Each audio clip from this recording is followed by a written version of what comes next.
Kembali sebentar. Ya, jadi statistika adalah sebuah ilmu yang mempelajari bagaimana cara merencanakan, mengumpulkan, menganalisis, lalu menginterpretasikan, dan akhirnya mempresentasikan data. Ya, singkatnya statistika adalah ilmu yang bersangkutan dengan data. Kemudian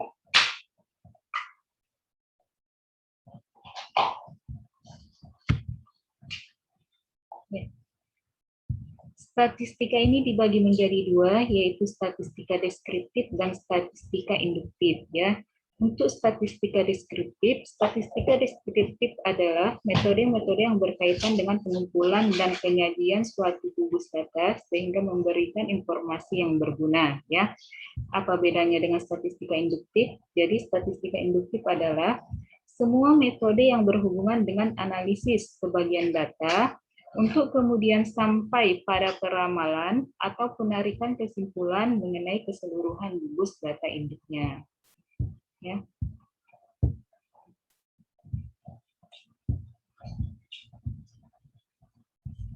Jadi sesuai dengan definisinya, ya, untuk statistika deskriptif adalah berkaitan dengan pengumpulan dan penyajian suatu gugus data sehingga memberikan informasi yang berguna, ya. Hanya sebatas pengumpulan dan penyajian suatu gugus data sehingga memberikan informasi yang berguna. Contohnya seperti Badan Pusat Statistik, ya, ingin mendata jumlah penduduk di suatu daerah, ya.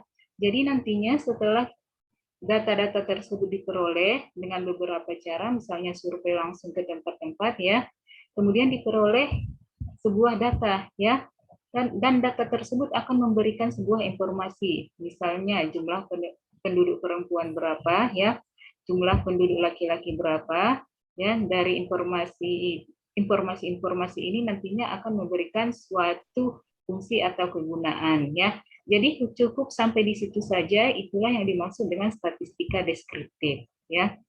Kemudian apa yang dimaksud dengan statistika induktif? Jadi statistika induktif ini adalah kelanjutan dari statistika deskriptif, ya. Jadi statistika induktif adalah semua metode yang berhubungan dengan analisis bagian data untuk kemudian sampai pada peramalan atau penarikan kesimpulan mengenai keseluruhan gugus data induknya, ya. Jadi data yang tadi yang telah diperoleh, ya, kemudian diolah, ya, atau dianalisis, kemudian sampai pada suatu peramalan. Misalnya data curah hujan tahun ini, ya. Jadi dari data curah hujan tahun ini bisa dibuat analisis atau sebuah metode, ya, misalnya peramalan untuk data curah hujan tahun depan atau tahun-tahun berikutnya, ya. Atau misalnya contohnya data jumlah penduduk tadi, ya, diolah, kemudian dianalisis lagi sehingga memberikan suatu kesimpulan tertentu dari hasil olahan tersebut, ya. Itulah yang dimaksud dengan statistika induktif.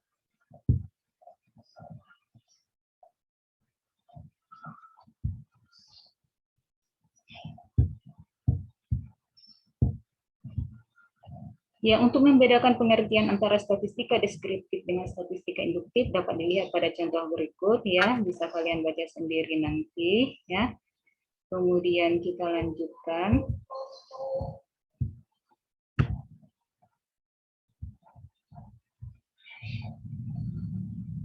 Ya, data ini bisa kita bagi dua, ya. Bentuknya bisa kita bagi dua. Yang pertama adalah data berupa bilangan atau numerik, dan yang kedua adalah data bukan bilangan, ya. Data berbentuk bilangan adalah data kuantitatif dan data yang tidak berbentuk bilangan adalah data kualitatif, ya. Coba kita lihat contohnya. Umur, jumlah, tinggi adalah data-data yang dinyatakan dengan bilangan. Ya, tentu saja misalnya 30 tahun, 40 tahun, kemudian untuk jumlah misalnya 3 juta, 5 juta, dan sebagainya, dan untuk tinggi misalnya 2,5 meter, ya. Karena datanya itu berupa angka, ya, maka data ini disebut sebagai data kuantitatif, ya.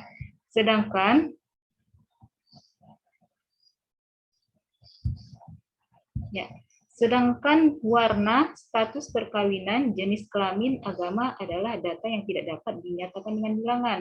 Ya, misalnya untuk warna, ya, ada warna merah, putih, kuning, ya, itu berupa data. data, tetapi data yang bukan kuantitatif, tapi data kualitatif karena dia tidak berbentuk angka, ya. Kemudian misalnya jenis kelamin seperti tadi laki-laki dan perempuan, ya. Kemudian ada agama dan lain sebagainya, ya.